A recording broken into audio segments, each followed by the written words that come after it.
Hello दोस्तों, Aaradhya racks academy के YouTube channel में आप सभी का स्वागत है। दोस्तों, आरपीएससी द्वारा आयोजित आरएएस प्री भर्ती परीक्षा 2025 के नवीनतम पाठ्यक्रम के अनुसार मॉडल पेपर की टेस्ट सीरीज शुरू की गई थी, जिसमें अपने 2 मॉडल पेपर है वो कंप्लीट हो चुके हैं। आज अपना तीसरा नंबर का मॉडल पेपर है। कुल 150 प्रश्न इसमें शामिल किए गए हैं और हूबहू आपको ऐसा ही पेपर है वो परीक्षा में देखने को मिलेगा। दोस्तों, अगर आपने पिछले 2 मॉडल पेपरों का अगर टेस्ट नहीं दिया है तो आप प्ले लिस्ट में जाइए, वहां पे आपको फोल्डर मिल जाएगा आरएएस प्री मॉडल पेपर 2025 के नाम से। आपको वहां फोल्डर मिलेगा और उसका जो लिंक है वो आपको डिस्क्रिप्शन में भी मिल जाएगा। आराध्या रैक्स एकेडमी के यूट्यूब चैनल को अगर आपने अभी तक सब्सक्राइब नहीं किया तो सब्सक्राइब जरूर करें, बेल आइकन को दबाएं, वीडियो को लाइक और अपने दोस्तों के पास में शेयर जरूर करें। तो चलिए दोस्तों, शुरू करते हैं आज का अपना मॉडल पेपर नंबर 3। देखिए, पहला प्रश्न, नीतीश कुमार ने पेरिस पैरालंपिक खेल 2024 में किस खेल में स्वर्ण पदक जीता? दोस्तों, अभी आप सभी को पता है, थोड़ी देर पहले ही पेरिस पैरालंपिक खेल हुए थे। उस खेल में दोस्तों नीतीश कुमार ने स्वर्ण पदक जीता है। कौन से खेल में? तो यहाँ पर इसका राइट आंसर हो जाएगा बैडमिंटन में। बैडमिंटन खेल में स्वर्ण पदक जीता है दोस्तों। राइट आंसर हो जाएगा यहाँ पे बी नंबर का जो ऑप्शन है वो इसका बिल्कुल सही उत्तर हो जाएगा। नेक्स्ट आगे देखिए, सेकंड नंबर का प्रश्न है, निम्नलिखित में से किसे रेलवे बोर्ड के नए चेयरमैन और सीईओ के रूप में नियुक्त किया गया है? बताइए, निम्नलिखित में से किसे रेलवे बोर्ड के नए चेयरमैन और सीईओ के रूप में नियुक्त किया गया है? इसका राइट आंसर हो जाएगा वो है सतीश कुमार को। यहाँ पर बी नंबर का ऑप्शन बिल्कुल सही उत्तर हो जाएगा। नेक्स्ट आगे देखिए, यहाँ पे 3 नंबर का प्रश्न है, 1857 के विद्रोह के दौरान हिंदू और मुस्लिम समुदाय एकजुट थे। अंग्रेजों ने इन दोनों समुदायों के बीच फूट डालने के लिए क्या उपाय किए थे? क्या उपाय किए थे वो दोस्तों अपने को यहाँ पर बताना है। दोस्तों, यहाँ पर देखिए, अंग्रेजों ने दोनों समुदायों के बीच आर्थिक असमानता को बढ़ावा दिया। बिल्कुल सही बात है। अंग्रेजों ने दोनों समुदायों के नेताओं को एक दूसरे के विरुद्ध भड़काया। ये भी दोस्तों बिल्कुल सही है। तीसरा देखिए, धार्मिक ग्रंथों और प्रथाओं का अपमान किया। तो दोस्तों ये भी बिल्कुल सही है। तो ये सभी कथन है वो दोस्तों क्या है? सही है। यहाँ पर डी नंबर का ऑप्शन राइट आंसर इसमें हो जाएगा। यहाँ पर पूछा गया था कि हिंदू और मुस्लिम समुदाय एकजुट थे 1857 के विद्रोह के दौरान, तो अंग्रेजों ने दोस्तों फूट डालने के लिए ये उपाय किए थे। तो यहाँ पर इसमें डी नंबर ऑप्शन बिल्कुल सही। आगे देखिए, 4 नंबर का प्रश्न है, किसी वस्तु के नमूने को हवा में खुला रखने पर कुछ समय के पश्चात वह गायब हो जाता है, जैसे कपूर, नेपथलीन अथवा शुष्क बर्फ है। इस परिघटना को क्या कहते हैं? बताइए। किसी वस्तु के नमूने को दोस्तों खुली हवा में अगर अपन रख देते हैं तो कुछ समय पश्चात वो गायब हो जाता है, जैसे कपूर, नेपथलीन, शुष्क बर्फ है। तो इस परिघटना को क्या बोलते हैं? इसको बोलते हैं दोस्तों उदर्वपातन। यहाँ पर ए नंबर का ऑप्शन राइट आंसर हो जाएगा उदर्वपातन। ठीक है। नेक्स्ट आगे देखिए, यहाँ पे 5 नंबर का प्रश्न है, पाली भाषा का ग्रंथ है मिलिंद पन्हो राजा मिनांडर के किस बौद्ध भिक्षु से संवाद के रूप में है? बताइए। पाली भाषा का ग्रंथ है मिलिंद पन्हो राजा मिनांडर के किस बौद्ध भिक्षु से संवाद के रूप में है? इसका राइट आंसर हो जाएगा दोस्तों वो है इसमें नागसेन। यहाँ पर ए नंबर का ऑप्शन बिल्कुल सही उत्तर हो जाएगा, बौद्ध भिक्षु नागसेन। ठीक है। आगे देखिए दोस्तों, यहाँ पे 6 नंबर का प्रश्न है, निम्नलिखित कथनों में से कौन सा स्थान पूर्व मध्यकाल में शिक्षा का केंद्र नहीं था? पूर्व मध्यकाल में शिक्षा का केंद्र नहीं था। दोस्तों यहाँ पर देखिए, नालंदा था, विक्रमशिला था, कुशीनगर था, लेकिन तक्षशिला नहीं था। दोस्तों प्रश्न में देखिए, ध्यान से देखिए, क्या पूछा गया कि पूर्व मध्यकाल में नहीं। दोस्तों ये जो ये तक्षशिला है ये पूर्व मध्यकाल में शिक्षा का केंद्र नहीं था, ये प्राचीन काल में शिक्षा हेतु प्रसिद्ध था। ठीक है। तो दोस्तों यहाँ पर अपना इसमें राइट आंसर क्या हो जाएगा? वो है 1, 2, 4 इसमें सही है, लेकिन शिक्षा का केंद्र तक्षशिला नहीं था। तो यहाँ पर कूट भाषा में अपने को उत्तर देना है, तो केवल 3 ए नंबर का ऑप्शन बिल्कुल सही उत्तर हो जाएगा। आगे देखिए दोस्तों, यहाँ पे क्रोमेटोग्राफी की तकनीक का प्रयोग होता है। क्रोमेटोग्राफी की तकनीक का प्रयोग होता है दोस्तों, इसका राइट आंसर हो जाएगा एक मिश्रण से पदार्थों को अलग करने में कोमेट्रोग्राफी की तकनीक का प्रयोग होता है। यहाँ पर सी नंबर का जो ऑप्शन है वो इसका राइट आंसर हो जाएगा। ठीक है, आगे देखिए 8 नंबर का प्रश्न है, निम्नलिखित में से कौन सा ब्रह्मांड में सर्वाधिक पाए जाने वाला तत्व है? कौन सा ब्रह्मांड में सर्वाधिक पाए जाने वाला तत्व है? इसका राइट आंसर हो जाएगा वो है दोस्तों हाइड्रोजन। यहाँ पर ए नंबर का ऑप्शन बिल्कुल सही उत्तर हो जाएगा। दोस्तों हाइड्रोजन ब्रह्मांड में लगभग दोस्तों 3/4 भाग है ये बनाता है। ठीक है, यहाँ पर ए नंबर ऑप्शन बिल्कुल सही। नेक्स्ट आगे देखिए 9 नंबर का प्रश्न है, निम्नलिखित युग्मों में से कौन सा युग्म सही सुमेलित नहीं है? एक तरफ रियासत है तो दूसरी तरफ शासक है। दोस्तों यहाँ पर देखिए देवगिरी रियासत का शासक है, वो दोस्तों कौन कौन था? तो दोस्तों शंकर देव था, बिल्कुल सही बात है। रायचूर रामचंद्र देव, गलत हो जाएगा दोस्तों, ये गलत हो जाएगा। दोस्तों रामचंद्र देव है, ये सोना राजवंश वारंगल का शासक था।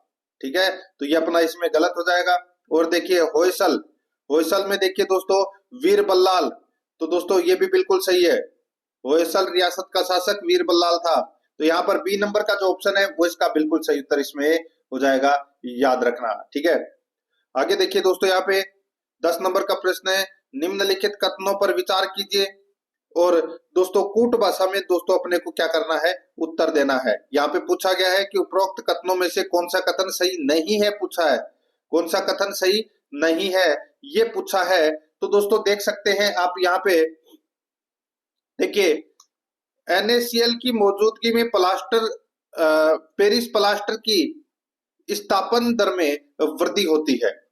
ठीक है, और देखिए दोस्तों यहाँ पे पूछा क्या है कि कौन सा सही नहीं है पूछा है। ठीक है, तो ये तो बिल्कुल सही है, NaCl की मौजूदगी में पेरिस प्लास्टर की स्थापन दर में वृद्धि होती है। आगे देखिए सीमेंट में जिप्सम का उपयोग उसकी स्थापन दर को मंद करने के लिए किया जाता है, तो दोस्तों ये भी बिल्कुल सही है। बेरियम तथा स्ट्रोंशियम प्रकृति में मुक्त रूप से पाए जाते हैं, ये गलत हो जाएगा दोस्तों, मुक्त रूप से नहीं पाए जाते हैं। तो यहाँ पर ये कथन तीसरा गलत हो जाएगा। सभी क्षारीय मृदा धातुएं जल योजित लवण उत्पन्न करती है, बिल्कुल सही बात है। तो यहाँ पे कौन सा कथन गलत है? तो दोस्तों 3 नंबर का गलत है। तो यहाँ पर कूट भाषा में अगर अपन देखें तो ए नंबर का ऑप्शन राइट आंसर हो जाएगा, क्योंकि ए नंबर इसमें गलत है। ठीक है, केवल 3। आगे देखिए 11 नंबर का प्रश्न है, किसे राष्ट्रीय सुरक्षा गार्ड के महानिदेशक के रूप में नियुक्त किया गया है? यानी कि NSG, नाम तो सुना ही होगा, NSG कमांडो। ठीक है, तो NSG के महानिदेशक के रूप में किसे नियुक्त किया गया है? राइट आंसर हो जाएगा बी श्रीनिवासन को। यहाँ पर सी नंबर का ऑप्शन राइट आंसर हो जाएगा, बी श्रीनिवासन को। ठीक है, आगे देखिए यहाँ पे 12 नंबर का प्रश्न है, किस भारतीय मूल की महिला को पेन पिंडर पुरस्कार 2024 मिला है? किस भारतीय मूल की महिला को पेन पिंडर पुरस्कार 2024 मिला है? राइट आंसर हो जाएगा वो है अरुणधति राय को, अरुणधति राय को। यहाँ पर बी नंबर का ऑप्शन बिल्कुल सही उत्तर हो जाएगा, याद रखना, बहुत ही अच्छा प्रश्न है ये।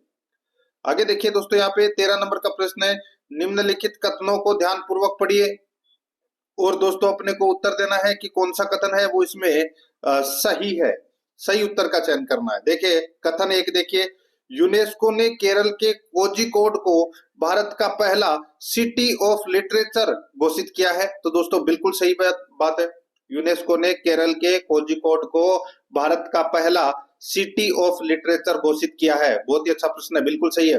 कथन देखिए दूसरा, इस शहर की साक्षरता दर 100% है, इस शहर को पहले कालीकट के नाम से जाना जाता था। दोस्तों इस शहर को पहले कालीकट के नाम से जाना जाता था, ये तो दोस्तों बिल्कुल सही है, लेकिन यहाँ पे जो साक्षरता दर है ये 100% नहीं है। तो इसमें साक्षरता दर कितनी है?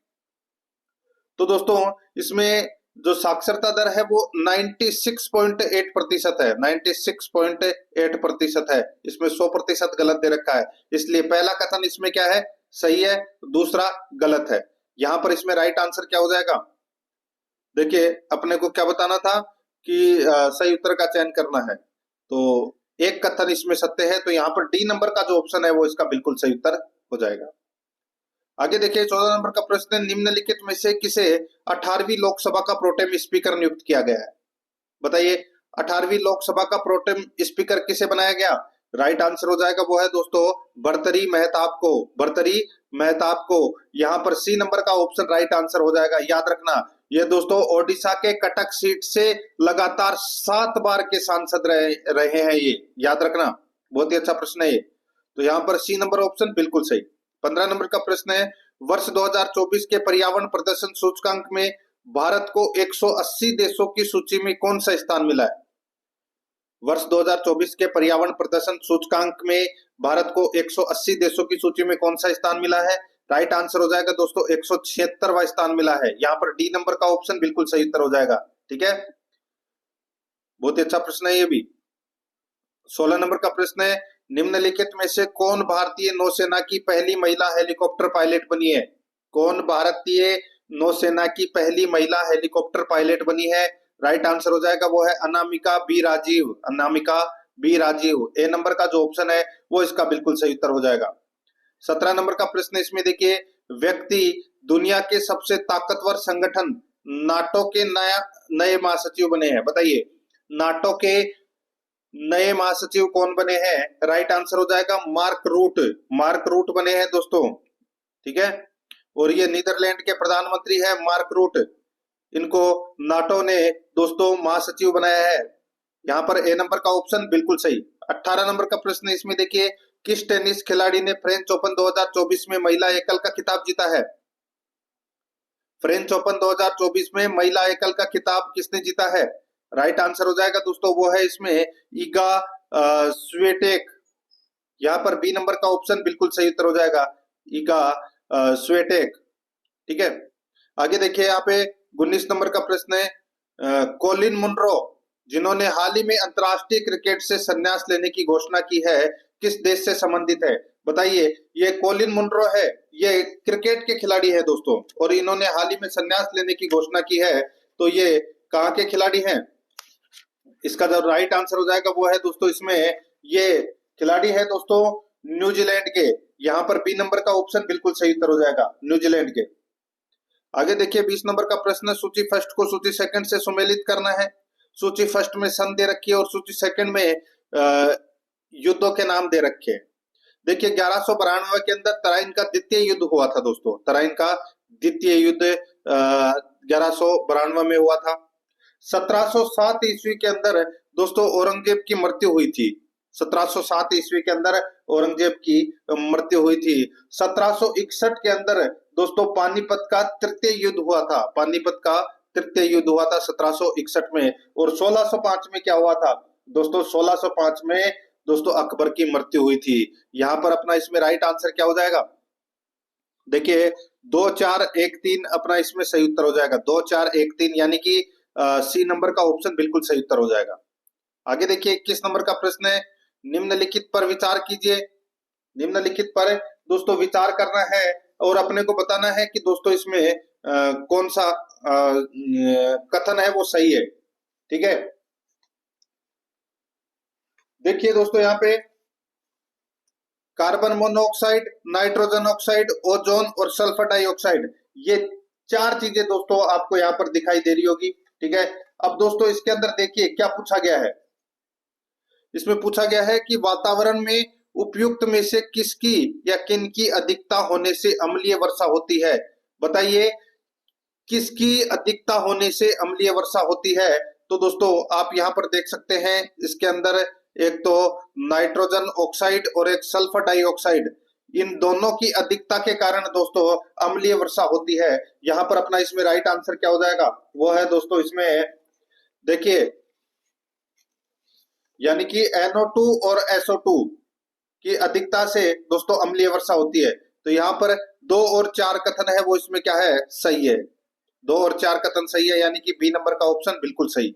नेक्स्ट आगे देखिए 22 नंबर का प्रश्न है, निम्नलिखित में से किस देश ने इंग्लैंड को हराकर यूरो कप 2024 का खिताब जीता? निम्नलिखित में से किस देश ने इंग्लैंड को हराकर यूरो कप 2024 का खिताब जीता? सही उत्तर हो जाएगा वो है दोस्तों स्पेन ने। यहाँ पर डी नंबर का ऑप्शन बिल्कुल सही, स्पेन ने। ठीक है, आगे देखिए 23 नंबर का प्रश्न है, निम्नलिखित में से किस महिला को हाल ही में प्रतिष्ठित अंतर्राष्ट्रीय बुकर पुरस्कार 2024 से सम्मानित किया गया? बताइए किस महिला को हाल ही में प्रतिष्ठित अंतर्राष्ट्रीय बुकर पुरस्कार 2024 से सम्मानित किया गया? सही उत्तर हो जाएगा वो है जेनी एपोर्नबेक। यहाँ पर ए नंबर का जो ऑप्शन है वो इसका बिल्कुल सही उत्तर हो जाएगा, जेनी एपोर्नबेक। ठीक है, याद रखना, जर्मनी की है ये। आगे देखिए दोस्तों, यहाँ पे 24 नंबर का प्रश्न है, भारतीय संविधान ने केंद्रीय सरकार की अधिशासी शक्तियों को किसमें निहित किया है? बताइए, भारतीय संविधान ने केंद्रीय सरकार की अधिशासी शक्तियों को किसमें निहित किया है? तो दोस्तों ये निहित किया है भारत के राष्ट्रपति में। यहाँ पर ए नंबर का ऑप्शन राइट आंसर हो जाएगा, याद रखना। ठीक है, अनुच्छेद 53(1) के अनुसार। आगे देखिए 25 नंबर का प्रश्न है, राष्ट्रपति और उपराष्ट्रपति दोनों की अनुपस्थिति में भारत के राष्ट्रपति के कार्यों का निष्पादन कौन करता है? बताइए। तो दोस्तों जब राष्ट्रपति भी नहीं हो और उपराष्ट्रपति भी नहीं हो तो राष्ट्रपति के कार्यों का निष्पादन कौन करेगा? तो दोस्तों वो करेगा भारत का मुख्य न्यायाधीश। यहाँ पर बी नंबर का जो ऑप्शन है वो इसका बिल्कुल सही उत्तर इसमें हो जाएगा, याद रखना। दोस्तों RS प्री भर्ती परीक्षा के लिए ऑब्जेक्टिव सिलेबस के अकॉर्डिंग ऑब्जेक्टिव क्लास है वो दोस्तों जल्दी ही शुरू कर दी जाएगी, और दोस्तों 15 से 20 दिन के अंदर आपका ऑब्जेक्टिव का जो कोर्स है वो कंप्लीट करवा दिया जाएगा। तो दोस्तों आराध्या RS एकेडमी के यूट्यूब चैनल को अगर आपने अभी तक सब्सक्राइब नहीं किया तो सब्सक्राइब जरूर करें और बेल आइकन को दबाएं ताकि नोटिफिकेशन है वो आपके पास में निरंतर पहुंचता रहे। और क्लास को लाइक नहीं किया तो एक बार सभी के सभी मित्र हैं वो क्लास को लाइक जरूर करें। फेसबुक व्हाट्सएप ग्रुप पे लिंक को आपको शेयर करना है। और साथ ही दोस्तों रोजाना आपको ये टेस्ट सीरीज है वो देखने को मिलेगी, और रोजाना आपको एक मॉडल पेपर का टेस्ट है वो अवश्य देना है। परीक्षा तक दोस्तों 30 से 40 मॉडल पेपर का टेस्ट है वो आपको देकर जाना है। ठीक है, देखिए, और शांति से आपको देखना है, एक एक प्रश्न है वो महत्वपूर्ण है क्योंकि RS प्री की परीक्षा है तो पेपर तो उस हिसाब से आएगा। ठीक है, देखिए 26 नंबर का प्रश्न है, भारतीय संविधान में राज्यसभा के सदस्यों के नामांकन की प्रणाली को कौन से देश से लिया गया है? अच्छा प्रश्न है। राज्यसभा के सदस्यों के नामांकन की प्रणाली को कौन से देश से लिया गया है? इसका जो राइट आंसर हो जाएगा वो है दोस्तों इसमें वो है आयरलैंड से। यहाँ पर सी नंबर का ऑप्शन राइट आंसर हो जाएगा आयरलैंड से। ठीक है, नेक्स्ट 27 नंबर का प्रश्न है, भारतीय संविधान की प्रस्तावना में भारत को किस रूप में घोषित किया गया है? भारत को किस रूप में घोषित किया गया है? तो दोस्तों भारत को एक प्रभुत्व संपन्न समाजवादी धर्मनिरपेक्ष प्रजातांत्रिक गणतंत्र के रूप में घोषित किया गया है। यहाँ पर अपना सी नंबर का ऑप्शन राइट आंसर हो जाएगा। आगे देखिए 28 नंबर का प्रश्न है, निम्नलिखित में से किसमें उच्चतर न्यायालय के न्यायाधीशों की नियुक्ति में कार्यपालिका, विधायिका एवं मुख्य न्यायाधीश की भागीदारी की अनुशंसा की गई है? पॉलिटिकल साइंस के बहुत शानदार लेवल के प्रश्न है। दोबारा देखिए, किसमें उच्चतर न्यायालय के न्यायाधीशों की नियुक्ति में कार्यपालिका, विधायिका एवं मुख्य न्यायाधीश की भागीदारी की अनुशंसा की गई है? तो दोस्तों इसका राइट आंसर हो जाएगा इसमें वो है द्वितीय प्रशासनिक सुधार आयोग। यहाँ पर सी नंबर का ऑप्शन बिल्कुल सही उत्तर हो जाएगा। 29 नंबर का प्रश्न इसमें देखिए, राजस्थान सरकार द्वारा शुरू की गई मुख्यमंत्री आयुष्मान जीवन रक्षा योजना का उद्देश्य है। राजस्थान सरकार द्वारा शुरू की गई मुख्यमंत्री आयुष्मान जीवन रक्षा योजना का उद्देश्य क्या है? तो इसका उद्देश्य है दोस्तों सड़क दुर्घटनाओं में होने वाली मृत्यु दर को कम करना। यहाँ पर सी नंबर का जो ऑप्शन है वो इसका राइट आंसर इसमें हो जाएगा, याद रखना। बहुत ही अच्छा प्रश्न है और आप सभी को पता भी होगा दोस्तों इसमें क्या होता है कि यानी कि राजस्थान में अगर सड़क दुर्घटनाओं में कोई गंभीर रूप से घायल हो जाता है और उसको दोस्तों सरकारी या निजी चिकित्सालय में अगर पहुंचाया जाता है व्यक्ति द्वारा, ठीक है, तो उस व्यक्ति को राज्य सरकार द्वारा 10,000 रुपए की प्रोत्साहन राशि और प्रशस्ति पत्र है वो प्रदान करती है। यहाँ पर अपना इसमें right answer C number option हो जाएगा। 30 नंबर का प्रश्न है, निम्नलिखित में से किसे राजस्थान के भ्रष्टाचार निरोधक ब्यूरो का महानिदेशक नियुक्त किया गया है? राइट आंसर हो जाएगा वो है दोस्तों रवि प्रकाश मेहराड़ा को। रवि प्रकाश मेहराड़ा को दोस्तों भ्रष्टाचार निरोधक ब्यूरो का महानिदेशक नियुक्त किया गया है। यहाँ पर सी नंबर ऑप्शन बिल्कुल सही। 31 नंबर का प्रश्न है, राष्ट्रीय टीकाकरण कार्यक्रम की स्टेट रैंकिंग में प्रदेश के किस जिले ने प्रथम स्थान प्राप्त किया है? तो दोस्तों प्रदेश के कौन से जिले ने प्रथम स्थान प्राप्त किया है स्टेट रैंकिंग, राष्ट्रीय टीकाकरण कार्यक्रम की स्टेट रैंकिंग में? तो दोस्तों प्रथम स्थान प्राप्त किया है बांसवाड़ा ने। राइट आंसर इसमें सी नंबर ऑप्शन हो जाएगा। 32 नंबर का प्रश्न है, निम्नलिखित में से किस व्यक्ति को हाल ही में राजस्थान राज्य मानवाधिकार आयोग का नया अध्यक्ष नियुक्त किया गया है? राजस्थान राज्य मानवाधिकार आयोग का नया अध्यक्ष किसे नियुक्त किया गया है? इसका राइट आंसर हो जाएगा वो है दोस्तों गंगाराम मूलचंदानी को नियुक्त किया गया है। यहाँ पर बी नंबर का ऑप्शन बिल्कुल सही उत्तर हो जाएगा, गंगाराम मूलचंदानी को।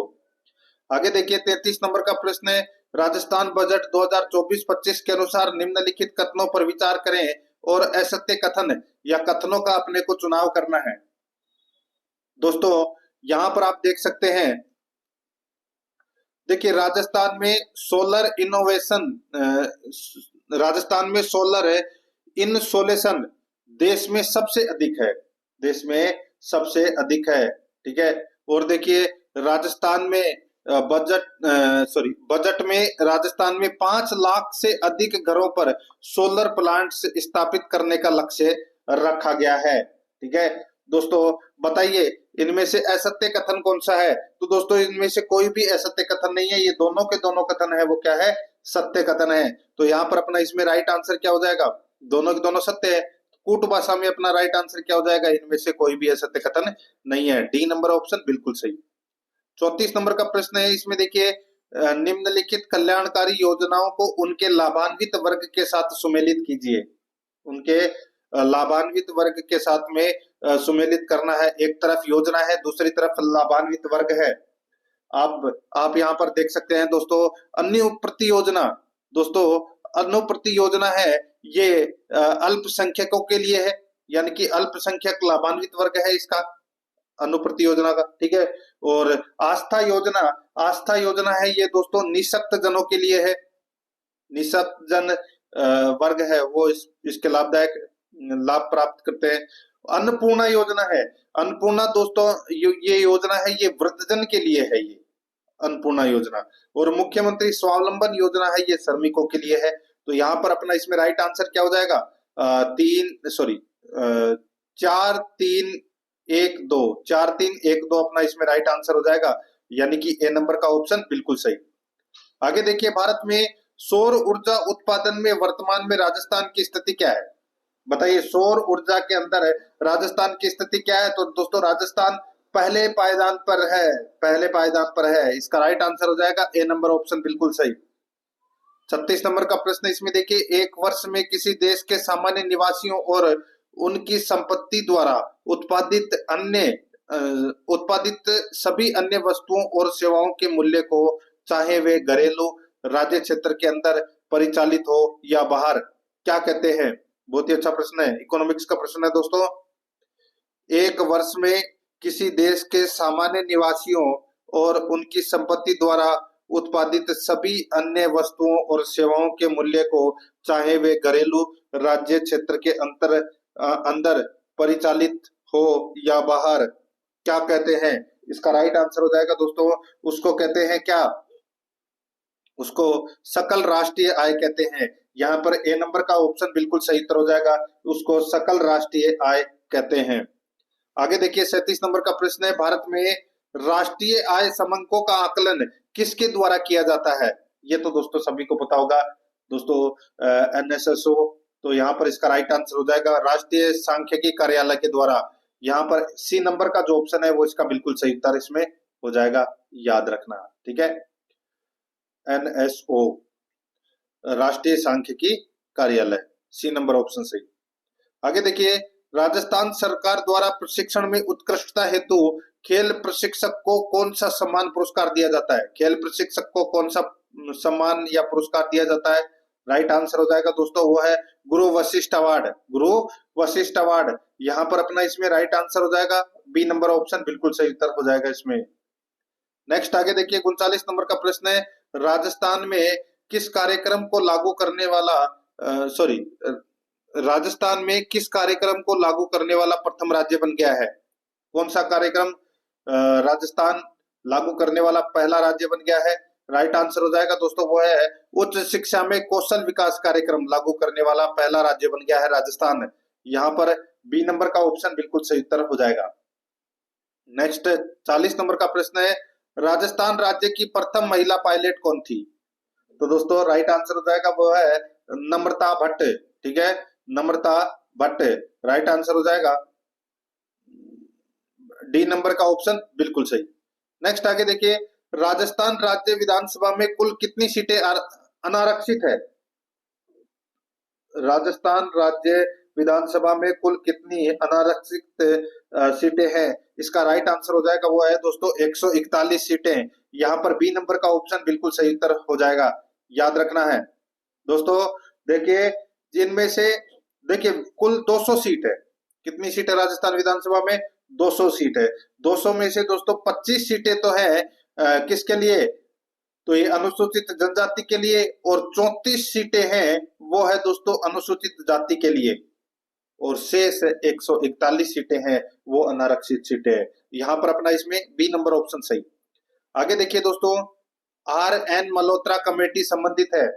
आर एन मल्होत्रा कमेटी है वो संबंधित है। तो दोस्तों ये संबंधित है बीमा क्षेत्रों से संबंधित है। ये आर एन मल्होत्रा कमेटी बीमा क्षेत्रों से संबंधित है।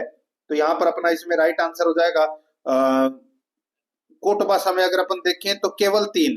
ए नंबर का ऑप्शन बिल्कुल सही उत्तर इसमें हो जाएगा, याद रखना। आगे देखिए यहाँ पे, राजस्थान के किन मुख्यमंत्रियों ने राज्यपाल के रूप में अपनी सेवाएं दी है? राजस्थान के किन मुख्यमंत्रियों ने राज्यपाल के रूप में अपनी सेवाएं दी है? तो दोस्तों देखिए यहाँ पे ऑप्शन में देखिए हरदेव जोशी, जगन्नाथ पाटिया और शिवचरण माथुर दे रखा है। अब दोस्तों यहाँ पर आप देख सकते हैं, देखिए जो मुख्यमंत्री भी रह चुके हैं और राज्यपाल भी रह चुके हैं। तो यहाँ पर आप देख सकते हैं दोस्तों हरदेव जोशी भी मुख्य राज्यपाल रह चुके हैं, जगन्नाथ पाटिया भी और शिवचरण माथुर भी, तीनों ही रह चुके हैं, मुख्यमंत्री और राज्यपाल दोनों। तो यहाँ पर अपना इसमें राइट आंसर हो जाएगा वो है 1 2 3, यानी कि तीनों ही सही है। बी नंबर का ऑप्शन राइट आंसर हो जाएगा।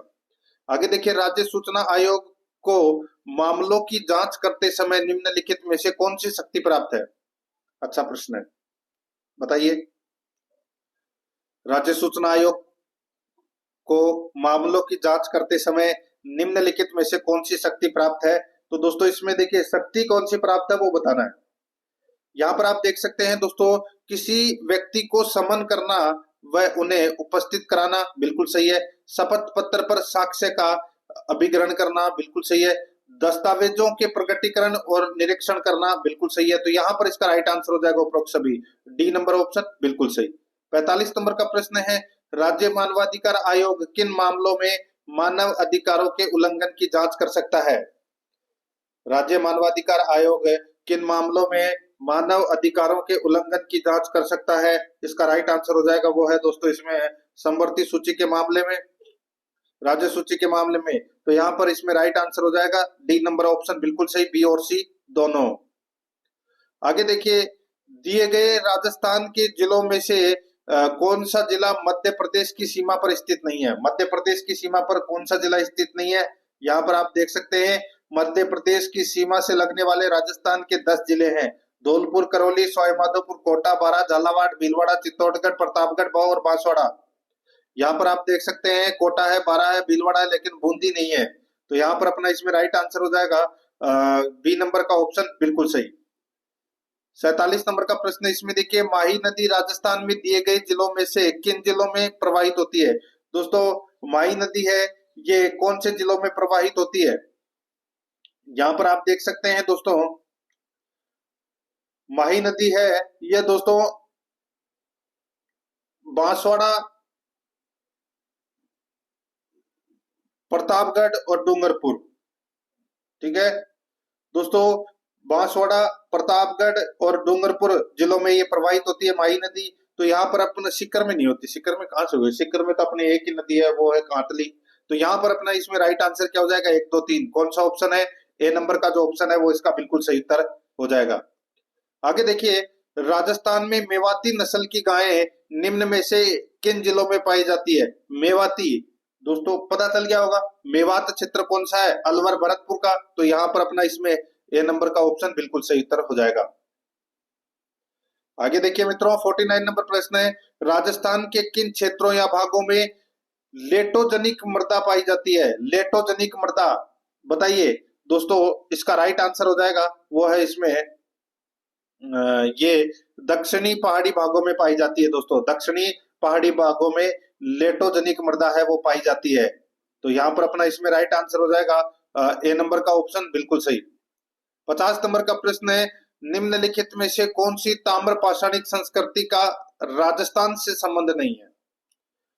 आहड़ संस्कृति है, गणेश्वर है, सोथी है, कायथा संस्कृति। नाम तो सुना ही होगा दोस्तों, कायथा संस्कृति। ये मध्य प्रदेश के मालवा क्षेत्र में है। ठीक है, यहाँ पर अपना डी नंबर का ऑप्शन राइट आंसर हो जाएगा, बाकी तीनों राजस्थान में है।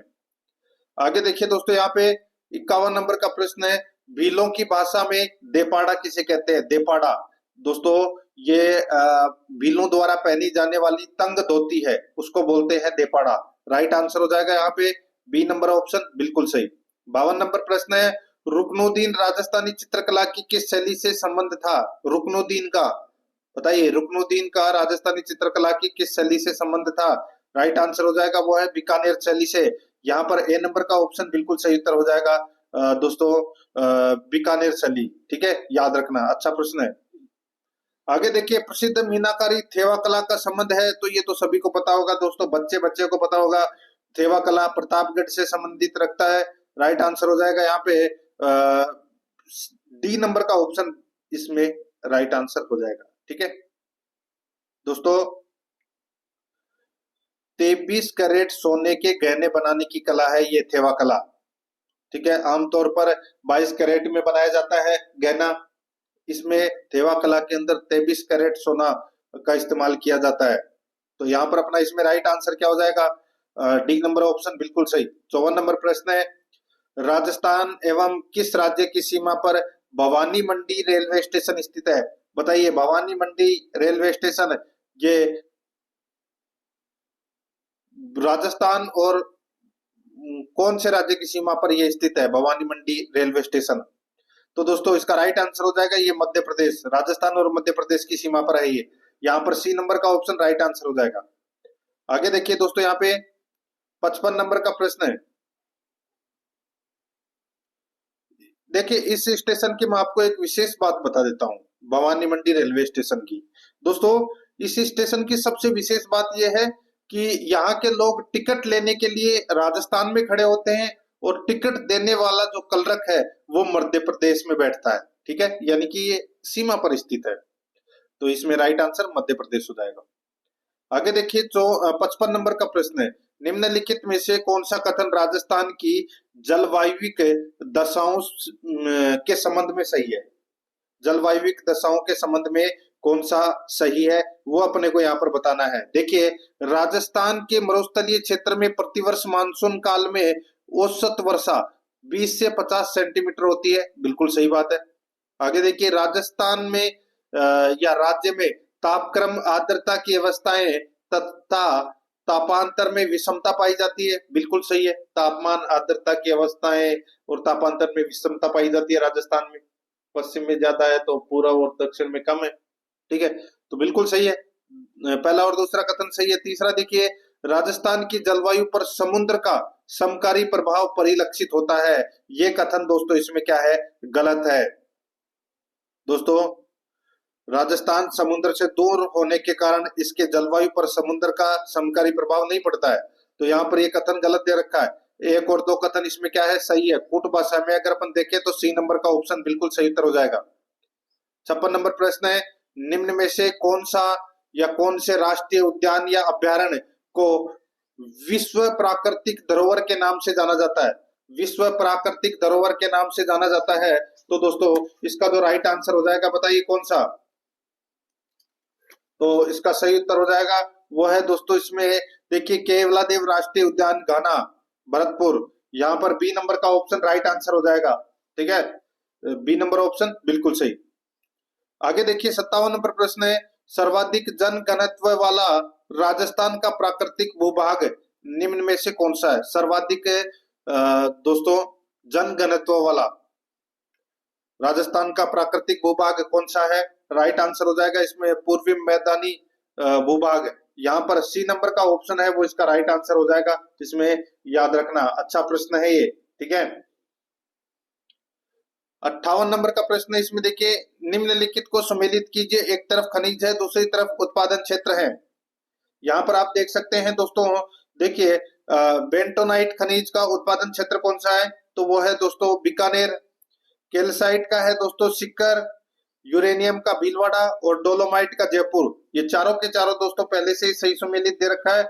तो यहाँ पर अपना इसमें राइट आंसर क्या हो जाएगा, वो है 1 2 3 4। कौन से ऑप्शन में है, तो यहाँ पर आप देख सकते हैं डी नंबर का ऑप्शन इसका बिल्कुल सही उत्तर हो जाएगा। आगे देखिए, निम्न स्थानों में से किस स्थान पर सिंधु घाटी सभ्यता से संबंध विख्यात वृषभ मुद्रा प्राप्त हुई है। निम्न में से किस स्थान पर सिंधु घाटी सभ्यता से संबंध विख्यात वृषभ मुद्रा प्राप्त हुई है। इसका राइट आंसर हो जाएगा वो है हड़प्पा। यहाँ पर ए नंबर का ऑप्शन बिल्कुल सही उत्तर हो जाएगा, हड़प्पा से। नेक्स्ट आगे देखिए 60 नंबर का प्रश्न है, हर्षवर्धन की मृत्यु के पश्चात राजस्थान के राजपूत राज्यों को निम्न में से किस शासक ने जीता था। हर्षवर्धन की मृत्यु के पश्चात राजस्थान के राजपूत राज्यों को निम्न में से किस शासक ने जीता था। राइट आंसर हो जाएगा प्रतिहार राजा नागभट्ट। यहाँ पर ए नंबर का ऑप्शन बिल्कुल सही उत्तर हो जाएगा। 61 नंबर का प्रश्न, इसमें देखिए निम्नलिखित कथनों पर विचार कीजिए और कूट द्वारा सही उत्तर का अपने को यहाँ पर चयन करना है।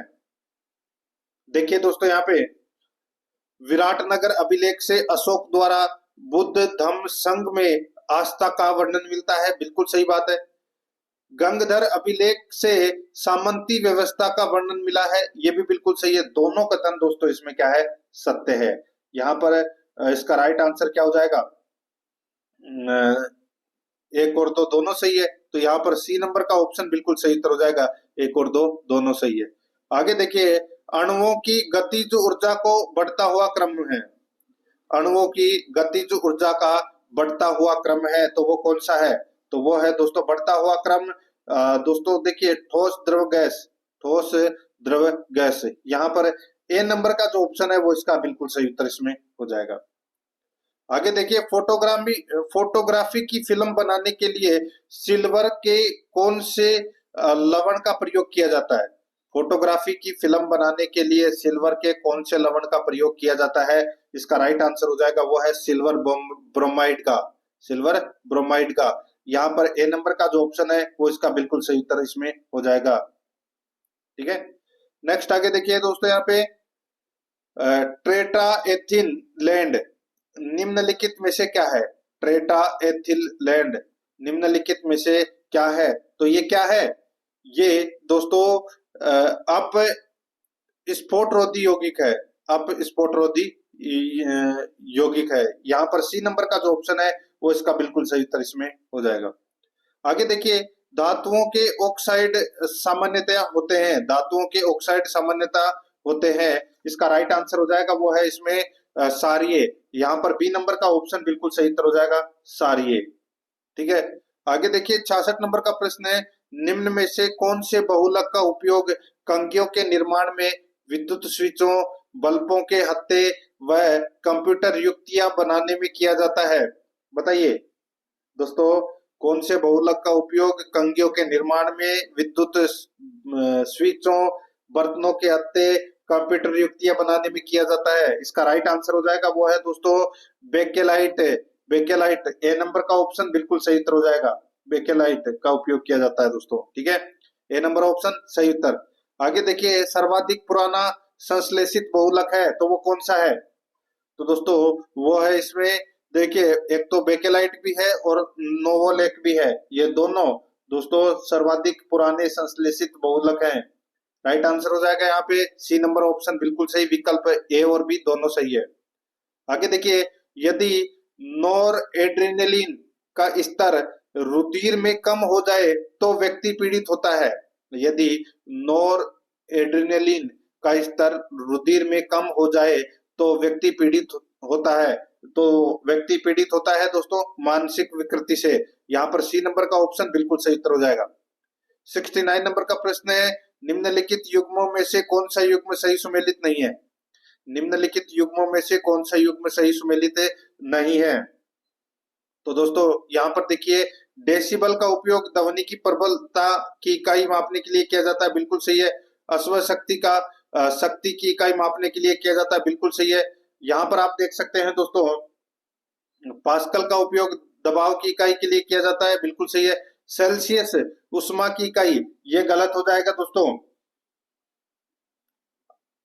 ये इसमें गलत हो जाएगा।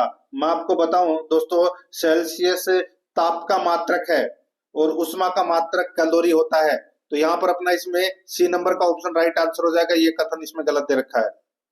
आगे देखिए, एक रेडियो स्टेशन से 30 मीटर बैंड पर प्रसारण प्राप्त होता है। एक रेडियो स्टेशन से 30 मीटर बैंड पर प्रसारण प्राप्त होता है।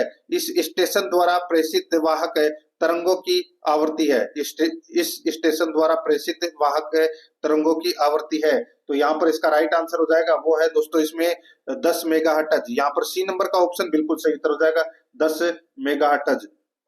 आगे देखिए, 71 नंबर का प्रश्न है, निम्नलिखित में से कौन से जगत की पूर्ण निर्धारित सीमाएं नहीं है। निम्नलिखित में से कौन से जगत की पूर्ण निर्धारण सीमाएं नहीं है। तो यहाँ पर इसका राइट आंसर हो जाएगा, वो है प्रोटिस्टा। प्रोटिस्टा, यहाँ पर बी नंबर का जो ऑप्शन है वो इसका बिल्कुल सही उत्तर हो जाएगा, प्रोटिस्टा। आगे देखिए, 72 नंबर का प्रश्न है, संयोजी उत्तक में पाई जाने वाली कोशिकाएं हैं। संयोजी उत्तक में पाई जाने वाली कोशिकाएं हैं, राइट आंसर हो जाएगा कौन सी है दोस्तों। संयोजी उत्तक में कई तरह की कोशिकाएं पाई जाती है, जैसे कि फाइब्रोब्लास्ट, मास्ट कोशिकाएं, प्लाज्मा कोशिकाएं, मैक्रोफेज। तो यहाँ पर इसका राइट आंसर हो जाएगा, देखिए मैक्रोफेज, ल्यूकोसाइट्स और फाइब्रोब्लास्ट। तो दोस्तों इसमें राइट आंसर हो जाएगा ये सभी, डी नंबर का ऑप्शन बिल्कुल सही। आगे देखिए, निम्न में से कौन सी विधि सही प्रकार के स्वपोषण की विधि है। बताइए कौन सी विधि सही प्रकार के स्वपोषण की विधि है। तो यहाँ पर इसका राइट आंसर हो जाएगा हरे पौधों में प्रकाश संश्लेषण, ये अपना इसमें बी नंबर का ऑप्शन राइट आंसर हो जाएगा। 74 नंबर का प्रश्न है, वह अवस्था जिसमें नर व मादा भाग अलग अलग पादपों पर उपस्थित होते हैं कहलाते हैं। तो वो क्या कहलाते हैं दोस्तों, विषम सुखायु, एक लिंगाश्री, एक लिंगी। तो यहाँ पर इसमें राइट आंसर हो जाएगा ये सभी, डी नंबर ऑप्शन बिल्कुल सही।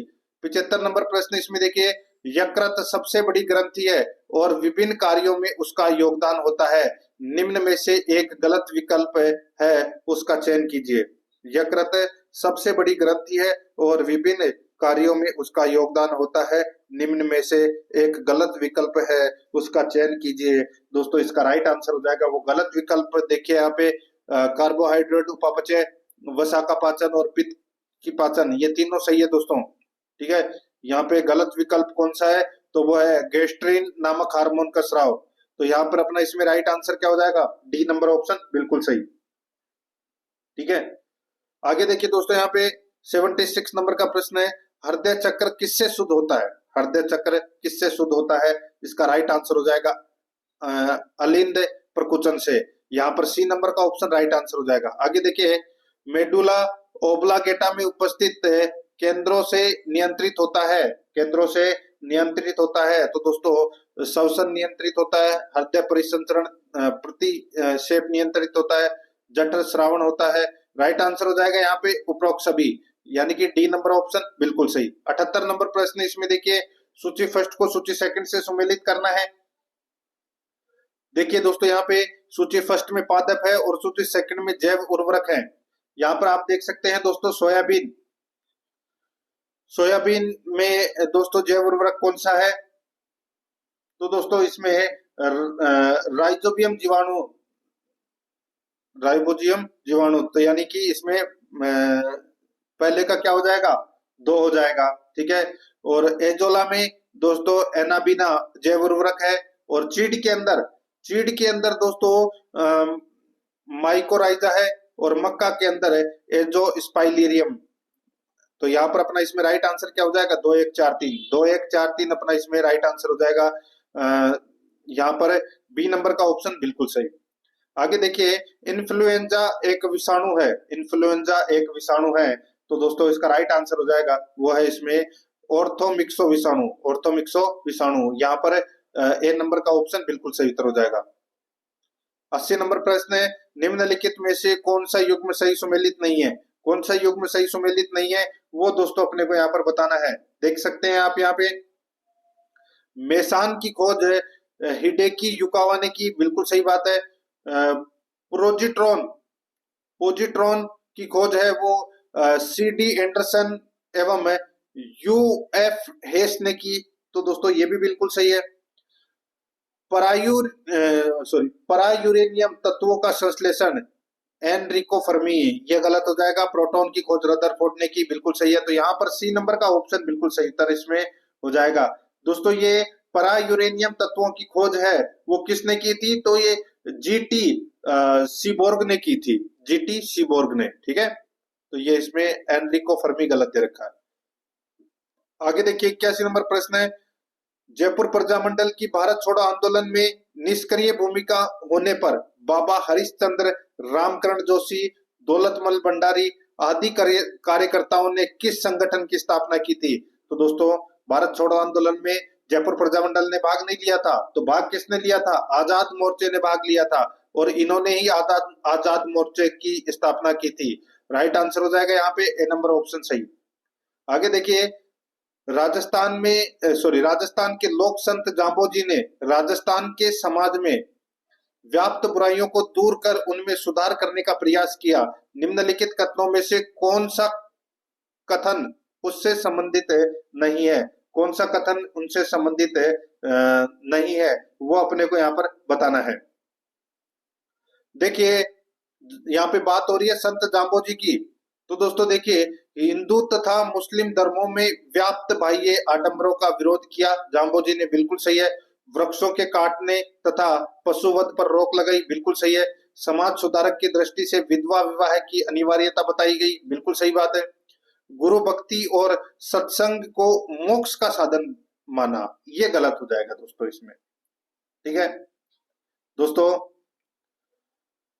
जाम्बोजी गुरु भक्ति और सत्संग को मोक्ष का साधन है वो नहीं मानते थे। तो यहाँ पर अपना इसमें राइट आंसर क्या हो जाएगा? डी नंबर का ऑप्शन बिल्कुल सही।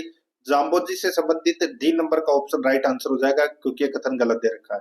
आगे देखिए पनामा नहर जोड़ती है, पनामा नहर किसको जोड़ती है? तो दोस्तों ये प्रशांत महासागर एवं अटलांटिक महासागर को जोड़ती है दोस्तों। ये यहाँ पर बी नंबर का ऑप्शन बिल्कुल सही उत्तर इसमें हो जाएगा। अटलांटिक महासागर और प्रशांत महासागर को जोड़ती है पनामा नहर। नेक्स्ट आगे देखिए 84 नंबर का प्रश्न है, किसी स्थान का मानक समय निर्धारण करने का आधार होता है? तो वो आधार होता है दोस्तों देशांतर रेखा। यहाँ पर ए नंबर ऑप्शन बिल्कुल सही, देशांतर रेखा।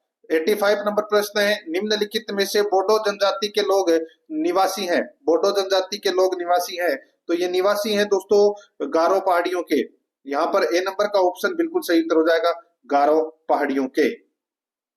आगे देखिए 86 नंबर का प्रश्न है, ग्रांड कैनियन है दोस्तों, ग्रांड कैनियन क्या है? तो दोस्तों ये दोस्तों एक खड्ड है, एक दोस्तों खड्ड है, यानी कि मैं आपको बताऊं ये ग्रांड कैनियन है, ये संयुक्त राज्य अमेरिका में कोलोराडो नदी पर स्थित एक खड्ड है, यानी कि गोर्ज है।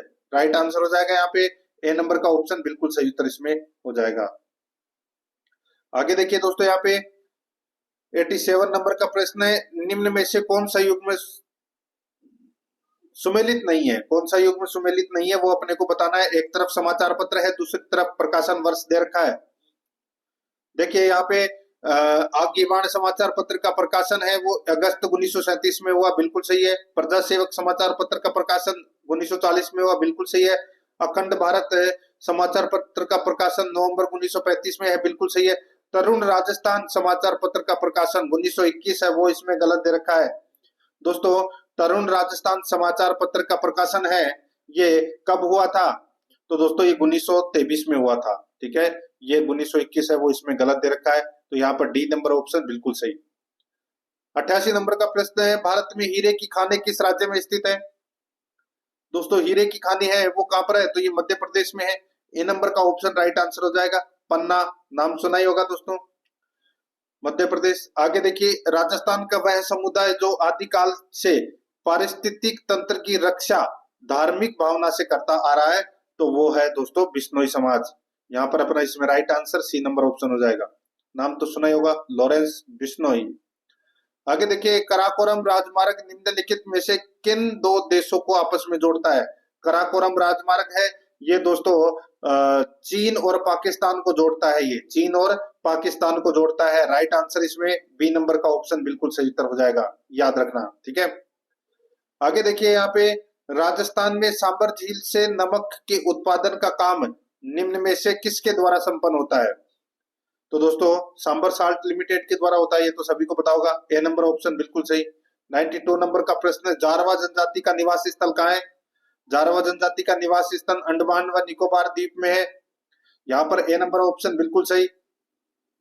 आगे देखिए दोस्तों, यहाँ पे राज्य सरकार की आकस्मिक निधि पर निम्न में से किसका नियंत्रण होता है? राज्य सरकार की आकस्मिक निधि पर निम्न में से किसका नियंत्रण होता है? इसका राइट आंसर हो जाएगा वो है राज्यपाल का।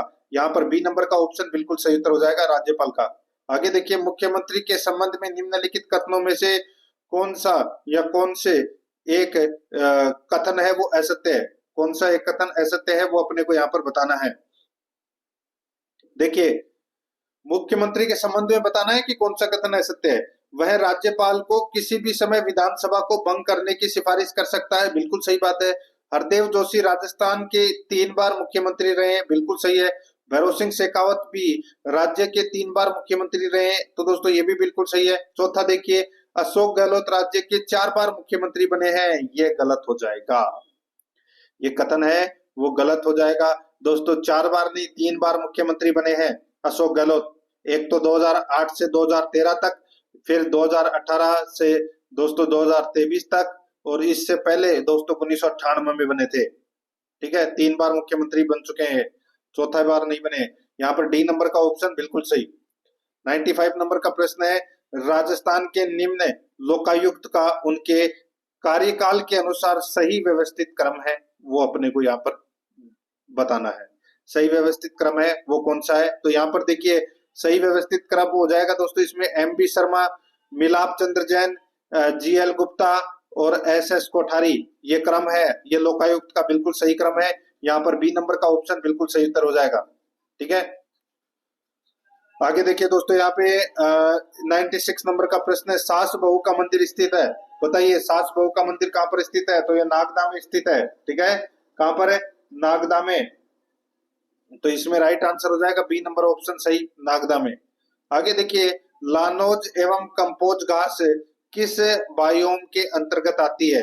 लानोज एवं कंपोज घास किस बायोम के अंतर्गत आती है? इसका राइट आंसर हो जाएगा वो है दोस्तों उष्णकटिबंधीय बायोम के अंतर्गत। यहाँ पर अपना C number option right answer हो जाएगा। 98 नंबर का प्रश्न है, बडार का भोज निम्न में से किस मौके पर रखा जाता है? ये रखा जाता है दोस्तों विवाह के अवसर पर। यहाँ पर ए नंबर का ऑप्शन राइट आंसर हो जाएगा, विवाह के अवसर पर। आगे देखिए, निम्न युग्मों में से कौन सा गलत है? निम्न युग्मों में से कौन सा गलत है? दोस्तों एक तरफ दुर्ग दे रखे हैं और उनकी आकृति या उनको और किस नाम से जाना जाता है वो आपको यहाँ पर बताना है। ठीक है, सॉरी, गलत कौन सा है वो बताना है। ठीक है, देखिए, जालोर दुर्ग को जलालाबाद के नाम से जाना जाता है, बिल्कुल सही बात है। यहाँ पर देखिए, सिवाना दुर्ग मुस्तफाबाद, ये गलत हो जाएगा दोस्तों। देखिए, सिवाना के दुर्ग को खैराबाद भी बोलते हैं, खैराबाद भी कहा जाता है। ठीक है, मुस्तफाबाद नहीं कहा जाता। ठीक है, और मांडलगढ़ दुर्ग को कटोरी नुमा आकृति है, मांडलगढ़ दुर्ग की कटोरी नुमा आकृति है, बिल्कुल सही है। तारागढ़ दुर्ग को पूर्व का जिब्राल्टर कहते हैं, बिल्कुल सही है। यहाँ पर बी नंबर का ऑप्शन बिल्कुल सही उत्तर हो जाएगा। 100 नंबर का प्रश्न है, निम्नलिखित कथनों पर विचार करें, निम्नलिखित में से कौन सा कथन सही है वो अपने को यहाँ पर बताना है। दोस्तों देखिए, राई और बुढ़िया कालबेलिया नृत्य के पात्र हैं, गलत हो जाएगा। नाम तो सुना ही होगा दोस्तों आपने, ये राई और बुढ़िया ये गौरी नृत्य के पात्र हैं। ठीक है, कालबेलिया नृत्य इसमें गलत दे रखा है। आगे देखिए, 13 ताली कामड़ जाति की महिलाओं द्वारा किए जाने वाला नृत्य है, बिल्कुल सही बात है। दूसरा कथन इसमें सही है, कूट भाषा में उत्तर देना था, बी नंबर का ऑप्शन बिल्कुल सही। आगे देखिए, निम्नलिखित जल विद्युत परियोजनाओं व उनके केंद्रों को सुमेलित करना है। देखिए, सूची फर्स्ट में परियोजना है और सूची सेकंड में जिला दे रखा है। इंदिरा लिफ्ट सिंचाई परियोजना, इंदिरा लिफ्ट सिंचाई परियोजना। तो दोस्तों ये कहां पर है? तो ये सवाई माधोपुर में है। ठीक है, अब वो वाली मत कर देना, इंदिरा गांधी लिफ्ट नहर परियोजना, ये जो अपने दोस्तों जैसलमेर, बाड़मेर, बीकानेर, जोधपुर, इधर नागौर, इधर वो लिफ्ट नहर अलग है। यहाँ पे इंदिरा लिफ्ट सिंचाई परियोजना ये सवाई माधोपुर में है, ठीक है। और ओराई परियोजना है ये चित्तौड़गढ़ में है। कहाँ पर है? चित्तौड़गढ़ में। और पार्वती परियोजना ये धौलपुर में है और बिशलपुर परियोजना टोंक में है। यहाँ पर इस प्रश्न का जो राइट आंसर हो जाएगा 3-4-1-2। 3-4-1-2 अपना इसमें सही उत्तर हो जाएगा, यानी कि बी नंबर का ऑप्शन बिल्कुल सही। आगे देखिए 102 नंबर का प्रश्न है, राजस्थान में निर्मल ग्राम पुरस्कार योजना किस उद्देश्य से चलाई जा रही है? निर्मल ग्राम पुरस्कार योजना, ये योजना है वो दोस्तों किसी पंचायत समिति में सैनिटेशन सैनिटेशन के वांछित स्तर को प्राप्त करने के लिए दोस्तों ये निर्मल ग्राम पुरस्कार योजना चलाई जा रही है। यहाँ पर अपना इसमें सी नंबर का ऑप्शन बिल्कुल सही उत्तर इसमें हो जाएगा, याद रखना, ठीक है। आगे देखिए दोस्तों यहाँ पे 103 नंबर का प्रश्न है, राजस्थान बजट 2024-25 में घोषित गोपाल क्रेडिट कार्ड योजना के तहत कितने व्यय का अनुमान है? तो कितने व्यय का अनुमान है? तो दोस्तों 150 करोड़ रुपए का व्यय का अनुमान है। यहाँ पर सी नंबर का ऑप्शन बिल्कुल सही उत्तर हो जाएगा। नेक्स्ट आगे देखिए यहाँ पे 104 नंबर का प्रश्न है, राजस्थान उच्च न्यायालय के ऐसे कितने मुख्य न्यायाधीश रहे हैं जिन्हें भारत के सर्वोच्च न्यायालय में पदोन्नत किया गया? तो दोस्तों राजस्थान उच्च न्यायालय के ऐसे 14 मुख्य न्यायाधीश रहे हैं जिन्हें भारत के सर्वोच्च न्यायालय में पदोन्नत किया गया। इसका राइट आंसर हो जाएगा वो है दोस्तों इसमें सी नंबर का जो ऑप्शन है वो इसका बिल्कुल सही उत्तर इसमें हो जाएगा, याद रखना, ठीक है। आगे देखिए दोस्तों यहाँ पे 105 नंबर का प्रश्न है, राजस्थान पंचायती राज अधिनियम 1994 के अंतर्गत पंचायती राज संस्थाओं में प्रत्यक्ष निर्वाचन द्वारा भरे जाने वाले स्थान निम्नलिखित में से किसके लिए आरक्षित है? राजस्थान पंचायती राज अधिनियम 1994 के अंतर्गत पंचायती राज संस्थाओं में प्रत्यक्ष निर्वाचन द्वारा भरे जाने वाले स्थान निम्नलिखित में से किसके लिए आरक्षित हैं? ये आरक्षित है दोस्तों अनुसूचित जाति के लिए, अनुसूचित जनजाति के लिए, पिछड़े वर्ग के लिए। तो यहाँ पर इसका राइट आंसर हो जाएगा उपरोक्त सभी, डी नंबर ऑप्शन बिल्कुल सही। आगे देखिए सूची फर्स्ट को सूची सेकंड से सुमेलित करना है। दोस्तों एक तरफ है सूची फर्स्ट में एक्ट या अधिनियम दे रखा है और सूची सेकंड में सन दे रखा है। यहाँ पर अपने को सुमेलित करना है। Motor transport works act, motor transport works act ये 1961 में पारित हुआ था दोस्तों। कब पारित हुआ था? 1961 में, ठीक है। देखिए सुमेलित करना है, ठीक है। और देखिए बोनस भुगतान अधिनियम, दोस्तों बोनस भुगतान अधिनियम ये 1965 में पारित किया गया था दोस्तों, ठीक है। और उपदान संदाय अधिनियम, उपदान संदाय अधिनियम ये 1972 में पारित किया गया था। और बंधक श्रम पद्धति उत्साधन अधिनियम ये 1976 में दोस्तों ये बना था, ये पारित हुआ था। तो यहाँ पर अपना इसमें राइट आंसर क्या हो जाएगा? 1 2 3 4 चारों ही सही सुमेलित है। तो यहाँ पर अपना इसमें सी नंबर का जो ऑप्शन है वो इसका बिल्कुल सही उत्तर हो जाएगा। 107 नंबर का प्रश्न है, राजस्थान भ्रष्टाचार निरोधक ब्यूरो निम्न में से किसके अंतर्गत कार्य करता है? तो ये कार्य करता है दोस्तों भ्रष्टाचार निरोधक अधिनियम 1988 के अंतर्गत। यहाँ पर बी नंबर ऑप्शन बिल्कुल सही। 108 नंबर का प्रश्न है, राजस्थान में किस विधानसभा के चुनाव में सभी मतदान केंद्रों पर ईवीएम का प्रयोग किया गया? दोस्तों बताइए कौन से विधानसभा चुनाव में ईवीएम का प्रयोग किया गया? तो इसका राइट आंसर हो जाएगा वो है दोस्तों यहाँ पर 12वीं विधानसभा में। यहाँ पर बी नंबर का ऑप्शन बिल्कुल सही उत्तर हो जाएगा 12वीं विधानसभा में, ठीक है। नेक्स्ट आगे देखिए यहाँ पे 109 नंबर का प्रश्न है, निम्नलिखित में से कौन सी राजस्थान की अर्थव्यवस्था की विशेषता नहीं है? अर्थव्यवस्था की विशेषता कौन सी नहीं है? देखिए योजनाबद्ध विकास है, प्रति व्यक्ति आय में वृद्धि है, ऋणग्रस्तता है, क्षेत्रीय संतुलन नहीं है। यहाँ पर सी नंबर का ऑप्शन बिल्कुल सही। 110 नंबर प्रश्न इसमें देखिए, बर्फ पानी में क्यों तैरती है? बर्फ पानी में क्यों तैरती है दोस्तों? क्योंकि बर्फ का घनत्व पानी से कम होता है, बर्फ का घनत्व पानी से कम होता है, इसलिए बर्फ पानी में तैरती है। यहाँ पर बी नंबर ऑप्शन बिल्कुल सही।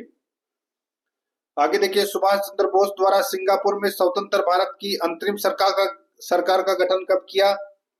सुभाष चंद्र बोस ने सिंगापुर में स्वतंत्र भारत की अंतरिम सरकार का गठन है वो कब किया? ये किया दोस्तों 21 अक्टूबर 1943 को। यहाँ पर सी नंबर का ऑप्शन बिल्कुल सही। 112 नंबर प्रश्न है, राजस्थान राज्य में चावल का प्रमुख उत्पादक क्षेत्र कौन सा है? चावल का प्रमुख उत्पादक क्षेत्र कौन सा है? तो वो है दोस्तों दक्षिणी क्षेत्र है। यहाँ पर बी नंबर ऑप्शन बिल्कुल सही, दक्षिणी क्षेत्र है। आगे देखिए, किशनगढ़ के किस शासक का राज्याभिषेक दिल्ली में मुगल दरबार में हुआ था? किशनगढ़ के किस शासक का राज्याभिषेक दिल्ली में मुगल दरबार में हुआ था? इसका राइट आंसर हो जाएगा वो है दोस्तों महाराजा सावंत सिंह का।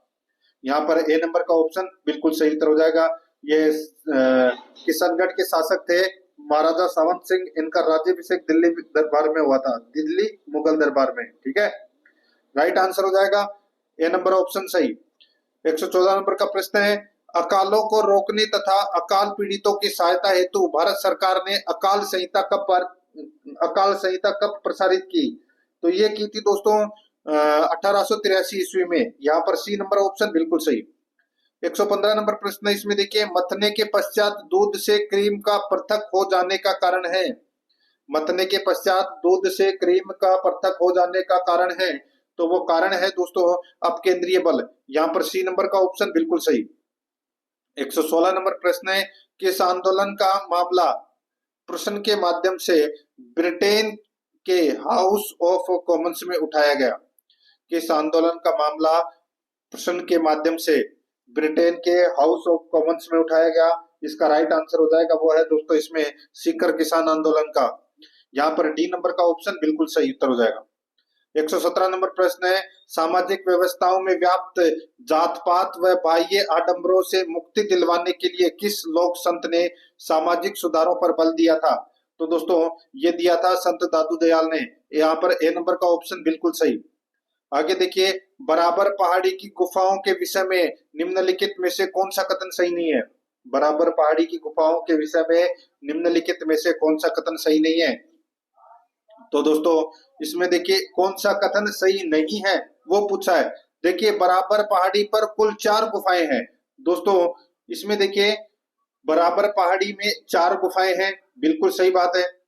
आगे देखिए, 3 गुफाओं की दीवारों पर अशोक के अभिलेख उत्कीर्ण है।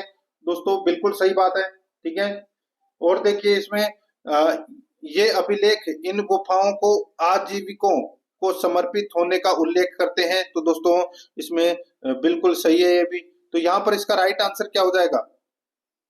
तो यहाँ पर देखिए, यहाँ पे पूछा गया है कि कौन सा सही नहीं है, तो यहाँ पे नहीं को काट लेना। ठीक है, तो दोस्तों इसमें सभी कथन है वो क्या है, सही है। तो यहाँ पर इसमें डी नंबर का जो ऑप्शन है वो इसका बिल्कुल सही उत्तर हो जाएगा, सभी कथन सही है। 119 नंबर प्रश्न है, महाराजा जयसिंह द्वितीय ने वेधशाला कहाँ बनवाई थी? दोस्तों आप सभी को पता होगा, जो वेधशालाओं का जो निर्माण करवाया गया था वो करवाया गया था दोस्तों जयपुर, दिल्ली, उज्जैन, मथुरा और वाराणसी। ठीक है, तो यहाँ पर जयपुर, दिल्ली, उज्जैन, वाराणसी, तो चारों जगह पे करवाई थी। तो यहाँ पर इसका राइट आंसर क्या हो जाएगा? 1 2 3 4 चारों ही सत्य है। तो यहाँ पर अपना इसमें दोस्तों देखिए डी नंबर का ऑप्शन राइट आंसर हो जाएगा। ठीक है, ये सभी। 120 नंबर का प्रश्न है, इसमें देखिए सूची फर्स्ट को सूची सेकंड से सुमेलित करना है। सूची फर्स्ट में वन दे रखा है और सूची सेकंड में जिला है। देखिए सालार वन है वो कहाँ पाए जाते हैं? तो दोस्तों ये अलवर में पाए जाते हैं सालार वन। ठीक है, और देखिए सदाबहार वन है ये माउंट आबू में पाए जाते हैं। मिश्रित पतझड़ वन है ये दोस्तों कोटा में पाए जाते हैं, और शुष्क मरुस्थलीय वन है वो जैसलमेर में पाए जाते हैं। तो यहाँ पर अपना इसमें राइट आंसर क्या हो जाएगा? 4 3 2 1 4 3 2 1 यानी कि बी नंबर का ऑप्शन बिल्कुल सही। 121 नंबर का प्रश्न है, निम्नलिखित में से कौन मध्य अरावली क्षेत्र में पाए जाने वाले दरों के समूह में शामिल नहीं है? तो दोस्तों मध्य अरावली क्षेत्र में पाए जाने वाले दर्रों है ये। ठीक है,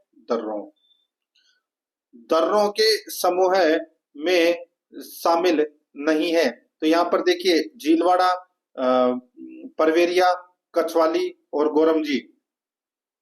तो दोस्तों यहाँ पर देखिए ये गोरमजी है ये मध्य अरावली क्षेत्र में पाई जाने वाली दर्रों के समूह में नहीं है।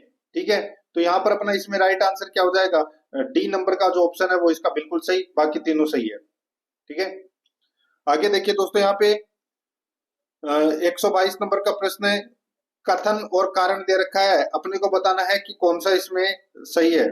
देखिए कथन ए देखिए, राज्य के उत्तरी और पश्चिमी जिलों में अकाल एवं सूखे की स्थिति प्राय बनी रहती है, बिल्कुल सही बात है। कारणार्थ देखिए, इन जिलों में अधिशेष जल की मात्रा नगण्य है, बिल्कुल सही है। तो दोस्तों इसमें दोनों कथन सही है, तो यहाँ पर ए और आर दोनों सही है, ए नंबर ऑप्शन बिल्कुल सही। आगे देखिए यहाँ पे 123 नंबर का प्रश्न है, निम्नलिखित में से कौन सा एक आर्थिक क्षेत्र को का भारत के सकल मूल्य वर्धित में उनके योगदान के आधार पर घटते क्रम में सही अनुक्रम है।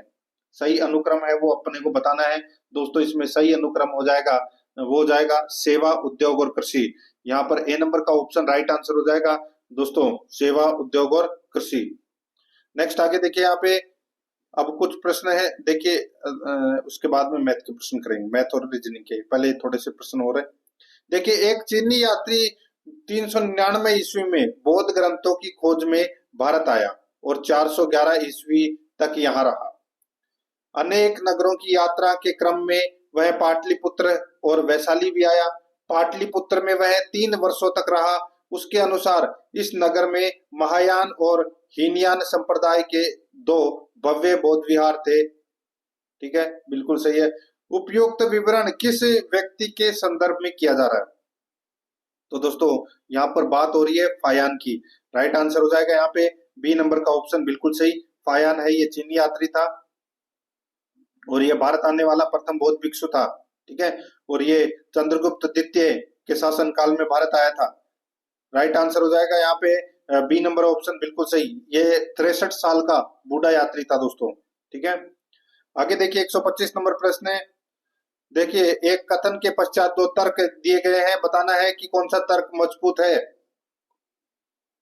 यहाँ पर आप देख सकते हैं कथन, देखिए दोस्तों कथन है, क्या सार्वजनिक क्षेत्र में भर्ती करो और निकालो प्रणाली को अपनाने की इजाजत देनी चाहिए, ये तो कथन हो गया। तर्क देखिए दोस्तों, हाँ इससे सार्वजनिक क्षेत्र को काम न करने वाले कर्मचारियों को हटाने में सहायता मिलेगी और काम करने वाले कर्मचारियों को पुरस्कार देने में भी मदद मिलेगी। तो दोस्तों ये कथन है वो इसमें बिल्कुल तर्क पहला तो सही है। दूसरा देखिए, नहीं प्रबंधन इस प्रणाली को निष्पक्ष तरीके से लागू करने में समर्थ नहीं होगा और प्रबंधन की उच्च शक्ति के कारण कर्मचारियों को भुगतना होगा। तो दोस्तों इसमें देखिए, इसमें दोनों ही है वो अंतर्निहित है, तो यहाँ पर अपना इसमें राइट आंसर हो जाएगा, दोनों ही तर्क है। देखिए देखिए क्या पूछा गया है कि इजाजत देनी चाहिए, तो हाँ इससे सार्वजनिक क्षेत्र को काम न करने वाले कर्मचारियों को हटाने में मदद मिलेगी। ये दोस्तों दोनों के दोनों है वो इसमें गलत दे रखे हैं, तो यहाँ पर अपना इसमें राइट आंसर हो जाएगा दोस्तों तर्क एक और नहीं तर्क सेकंड मजबूत है। तो यहाँ पर सी नंबर का ऑप्शन राइट आंसर हो जाएगा दोस्तों। 125 नंबर का प्रश्न है, इसमें देखिए एक कथन के पश्चात 2 तर्क दिए गए हैं, अपने को बताना है कि कौन सा तर्क इसमें सही है। कथन देखिए, क्या सार्वजनिक क्षेत्र में भर्ती करो और निकालो प्रणाली को अपनाने की इजाजत देनी चाहिए, ये कथन है। तर्क देखिए, हाँ इससे सार्वजनिक क्षेत्र को काम न करने वाले कर्मचारियों को हटाने में सहायता मिलेगी और काम करने वाले कर्मचारियों को पुरस्कार देने में भी मदद मिलेगी, बिल्कुल सही बात है। दूसरा देखिए, नहीं प्रबंधक इस प्रणाली को निष्पक्ष तरीके से लागू करने में समर्थ नहीं होगा, ये कथन दोस्तों इसमें गलत हो जाएगा। तर्क एक इसमें क्या है, मजबूत है। तो यहाँ पर अपना इसमें राइट आंसर क्या हो जाएगा, केवल तर्क एक मजबूत है, तो यहाँ पर ए नंबर का ऑप्शन राइट आंसर हो जाएगा। आगे देखिए यहाँ पे 126 नंबर का प्रश्न है। कथन देखिए, बहुत सी संस्थाओं ने परीक्षा की ऑनलाइन पद्धति अपना ली है। कथन देखिए, बहुत सी संस्थाओं ने परीक्षा की ऑनलाइन पद्धति अपना ली है। पूर्ण धारणाएं देखिए दोस्तों, यहाँ पर देश के सभी भागों के उम्मीदवार कंप्यूटर पर परीक्षा देने में सक्षम है और देखिए परीक्षा की ऑनलाइन पद्धति से अधिक योग्य लोगों की भर्ती करने में सहायता मिलती है। तो दोस्तों ये भी बिल्कुल इसमें क्या है, सही है। तो इसमें दोनों ही अंतर्निहित सही है, तो यहाँ पर इसका राइट आंसर हो जाएगा पूर्ण धारणाएं 1 और 2 दोनों अंतर्निहित है। सी नंबर ऑप्शन बिल्कुल सही। आप आगे देखिए 127 नंबर का प्रश्न है, कथन देखिए दोस्तों, जिन पुलों की रेलवे पुलों की स्थिति के निर्धारण के लिए पारंपरिक जांच पद्धतियां प्रभावी नहीं है, इसके परिणाम स्वरूप दुर्घटनाओं की संख्या में वृद्धि होती है। ठीक है, ये तो कथन है। कार्यवाहियां देखिए दोस्तों, अपने को बताना है कि कौन से कार्यवाही इसमें सही है। देखिए, जीर्ण शीर्ण और जिन पुलों की पिछले 10 साल में मरम्मत नहीं हुई है उन्हें तत्काल नष्ट किया जाना चाहिए। तो दोस्तों पहला कथन इसमें गलत हो जाएगा। पुलों की स्थिति की जांच और उनकी मरम्मत के लिए तुरंत कार्यवाही करने के लिए सरकार द्वारा आधुनिक पुल निरीक्षण उपकरण सहित आवश्यक प्रशिक्षित कार्मिकों को तैनात किया जाना चाहिए, बिल्कुल सही है। तो इसमें दोस्तों कार्यवाही सेकंड है वो सही अनुसरण करता है, तो यहाँ पर अपना इसमें right answer B number option बिल्कुल सही। आगे देखिए यहाँ पे 128 नंबर का प्रश्न है, इसमें देखिए कथन दे रखा है, समय और प्रवाह किसी का इंतजार नहीं करता। कथन देखिए, समय और प्रवाह किसी का इंतजार नहीं करता। निष्कर्ष में देखिए, समय किसी के नियंत्रण में नहीं है, हर किसी को अतीत के बुरे अनुभव को भूलकर जीवन में आगे बढ़ना चाहिए। तो दोस्तों यहाँ पर देखिए पहला कथन है वो इसमें पहला निष्कर्ष इसमें गलत हो जाएगा, दूसरा इसमें सही है। देखिए नहीं नहीं नहीं नहीं, क्या पूछा है, समय और प्रवाह किसी का इंतजार नहीं करता, समय किसी के नियंत्रण में नहीं है, बिल्कुल सही बात है। यह हर किसी को अतीत के बुरे अनुभवों को भूलकर जीवन में आगे बढ़ना चाहिए, बिल्कुल सही बात है। दोनों सही है, राइट आंसर हो जाएगा बी नंबर ऑप्शन बिल्कुल सही। 129 नंबर का प्रश्न है, इसमें देखिए एक आदमी एक स्थान से चलना शुरू करता है और उसके 9 किलोमीटर दक्षिण में जाता है। दोस्तों 9 किलोमीटर क्या करता है, यहां से चल गया वो, यहां से दोस्तों ये 9 किलोमीटर चल गया, यहां आ गया, ठीक है, दक्षिण की तरफ। तत्पश्चात वह पूर्व में मुड़कर 3 किलोमीटर चलता है। पूर्व में मुड़कर दोस्तों ये क्या करता है, 3 किलोमीटर चल गया, ठीक है। फिर वह दक्षिण में मुड़कर 3 किलोमीटर चलता है, फिर ये दोस्तों दक्षिण में मुड़कर 3 किलोमीटर गया और फिर 8 किलोमीटर पश्चिम में जाता है। तो दोस्तों फिर 8 किलोमीटर ये पश्चिम में जाता है, ठीक है। अब वह आरंभिक स्थल से कितनी दूरी पर है, तो दोस्तों आरंभिक स्थल से कितनी दूरी पर है ये अपने को ये ज्ञात करना है दोस्तों, ये कर्ण, ठीक है, कर्ण ज्ञात करना है। तो यहाँ पर इसका जो राइट आंसर हो जाएगा 9 और 3 कितना हो जाएगा, 12। तो 12 तो ये हो जाएगा और दोस्तों 8 में से 3 घटा दो तो 5 ही हो जाएगा। तो दोस्तों 12 का स्क्वायर प्लस 5 का स्क्वायर, ठीक है, 144 प्लस 25 कितने होते हैं, तो दोस्तों ये होते हैं 169 और 169 किसका रूट है, तो 13। तो 13 किलोमीटर की दूरी पर है। यहाँ पर ए नंबर ऑप्शन बिल्कुल सही।